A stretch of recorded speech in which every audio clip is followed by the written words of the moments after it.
Hello everyone, আসসালামু আলাইকুম। আরেকটি ভিডিও দেখেন, আমি আপনাদেরকে দেখাবো যে আমি কি রুটি ফ্রোজিং করে রাখি। তারপরে দেখেন রুটি, তারপর আমি গুলিয়ে নিছি, গুলিয়ে তারপর এখন মুথে নিতেছি। তারপর রোলের মতো করে তারপর আমি এটাকে ভাগ ভাগ করে নেব যে কতটুক সাইজের রুটি বানাবো। তারপরে যে ভাগ করে নিলাম চারটা, এরকম সাইজের রুটি বানাবো। রুটি এই যে দেখছেন গোল করতেছি। এটা যত উম, ভালোভাবে গোল করবেন তত সুন্দর হবে রুটিটা। এই দেখেন, এখন রুটিটা আমি বেলে নেব। রুটিটা বেলে তারপর দেখছেন এই যে এতটুক সাইজের।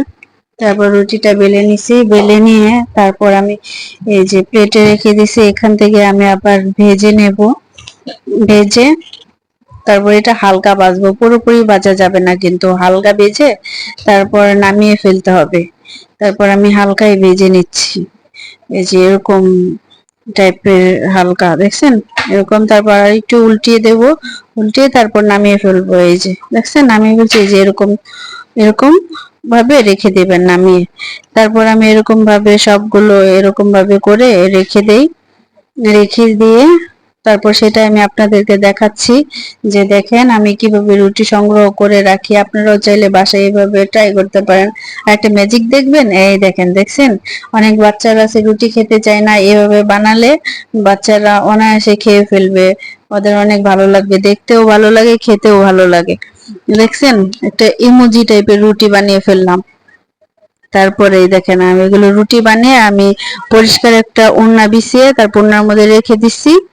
তারপর এভাবে পলিথিনে রেখে দিবেন, তারপর হয়ে যাবে ফ্রোজিং। ওটারই দিন দেখাবো। তারপর দেখেন আমি গরুর মাংস রান্না করব। আমার হাজবেন্ড বলল যে রুটি যখন বানাচ্ছো তাহলে একটু গরুর মাংস রান্না করো, খেতেও ভালো লাগবে। তারপর আমি বললাম যে গরুর মাংস তো সবসময় খাওয়া হয় বোনা, তাহলে আজকে ধরো অন্য ধরনের আইটেম করা যায়। তাই আমি মুগের ডাল দিয়ে গরুর মাংস রান্না করে ফেললাম। তারপরে দেখেন মাংসটা ম্যারিনেট করে রেখে দিছি 1 ঘন্টার মতো। তারপর ফ্রিজ থেকে নামিয়ে তারপর আমি চুলায় নিয়ে বসিয়ে দিছি। তারপর এই দেখেন বসানোর পরে একটু নাড়াচাড়া দিয়ে দিলাম, হালকা বলক আসতেছে। তারপর আমি আবার ঢাকনা দিয়ে ঢেকে দিলাম। ঢাকনা খুলে তারপর আবার একটু নেড়ে চেড়ে দিচ্ছি। আমি কিন্তু এখানে একদম পানি দেইনি, মাংসতে যে পানিটা ছিল সেটাই উঠে গেছে।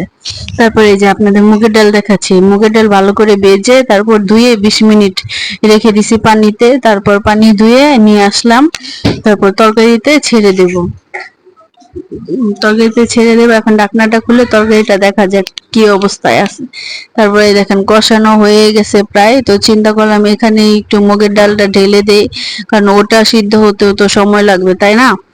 তাই মুগের ডালটা ওই তরকারি দিয়ে দেওয়ার আগে আমি একটু তরকারিটা নাড়াচাড়া দিয়ে নিচ্ছি। তারপরে দেখেন আপনাদের দেখাচ্ছি, আমি আবার মাংসটাকে ছোট ছোট সাইজ করে নিয়েছি, রুটি দিয়ে খাবো তো তাই এই জন্য ছোট করে নিয়েছি। তারপরে এই যে মুগের ডালটা এখন তরকারিতে ঢেলে দেবো। এই যে দেখছেন সবগুলোই দিয়ে দিতেছি। মানে এক হাতে ফোন ছিল তো তাই ঢালতে পারিনি, তাই ওটা আমি অন অফ ক্যামেরায় ঢেলে নিছি। তারপর এখন আবার একটু নাড়াচাড়া দিয়ে দেবো। নাড়াচাড়া দিয়ে তারপর আবার ঢাকনা দিয়ে ঢেকে দেবো কিছুক্ষণের জন্য। তাই ভালোভাবে একটু নেড়ে নিচ্ছি তরকারির সঙ্গে যেন ডালটা মিশে যায়। তারপরে এটা যখন আবার বোনা বোনা টাইপের হয়ে যাবে, কষানো টাইপের, পানিটা শুকিয়ে গেলে তারপর আমি আবার ঝোল দিয়ে দেব। তাই ভালোভাবে নেড়ে এখন আবার ঢাকনা দিয়ে ঢেকে দেব। এই যে ঢাকনা দিয়ে ঢেকে দিলাম, ফিরে আসছি কিছুক্ষণ পর।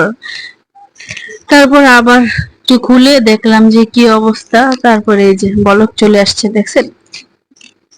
আমি আবার একটু নাড়াচাড়া দিয়ে দিচ্ছি, না হলে তো আবার নিচে দিয়ে লেগে যাবে, পুড়ে গেলে তখন আবার ভালো লাগবে না তরকারিটা খেতে। তাই আমি আবার একটু নেড়ে দিলাম যাতে নিচে না লেগে যায়। চুলার আঁচটা কিন্তু হালকা মিডিয়াম আঁচে রাখতে পারেন, বেশি বাড়িয়ে দিলে কিন্তু আবার তরকারিটা পুড়ে যাবে, পুড়ে গেলে খেতে একদমই স্বাদ লাগবে না। রুটি দিয়ে খাবো তো তাই একটু ভালোভাবে করতেছি যেন পুড়ে না যায়। তারপরে দেখেন আবার ঢাকনা দিয়ে ঢেকে দিলাম। ঢাকনা দিয়ে ঢাকার পর আবার কিছুক্ষণ পর আবার উল্টে পাল্টে নেবো তরকারিটা। তারপরে দেখেন তরকারি বলক চলে আসার পর ঝুল দিয়ে দিলাম। আমি আবার তরকারিতে সবসময় গরম পানিটা ইউজ করি। তরকারিতে গরম পানিটা দিলে কি হয় যে তরকারির কালারটাও সুন্দর থাকে, মাংসটাও সিদ্ধ হয় খুব ভালোভাবে। আমি সবসময় গরম পানি তরকারিতে ইউজ করি। তারপর ঝুল দিয়ে দিলাম, ঝুল দিয়ে আবার ঢাকনা দিয়ে ঢেকে দেব। ঢাকনা দিয়ে ঢেকে ফিরে আসছি কিছুক্ষণ পর, তারপরে দেখেন আবার খুলে ফেললাম, খুলে আবার ঢাকনা খুলে তারপর তরকারিটা আবার একটু নেড়ে দিচ্ছি। দেখছেন তরকারিটা নেড়ে দিচ্ছি, দেখেন ডালটা প্রায় সিদ্ধ হয়ে আসছে। ডালটা কিন্তু বেশি সিদ্ধ হওয়া যাবে না, আবার শক্তও থাকা যাবে না, মিডিয়াম সাইজের রাখলে ভালো হবে। আমি তাই ওই আন্দাজে এই যে তরকারিটা নামিয়ে ফেললাম। ডালটা টেনে যাবে তো তাই একটু ঝোল সহকারেই করছি। তারপরে দেখেন তরকারিটা আমার হয়ে গেল। তরকারির ফাইনাল লুকটা আপনাদের দেখিয়ে দিলাম, দেখছেন?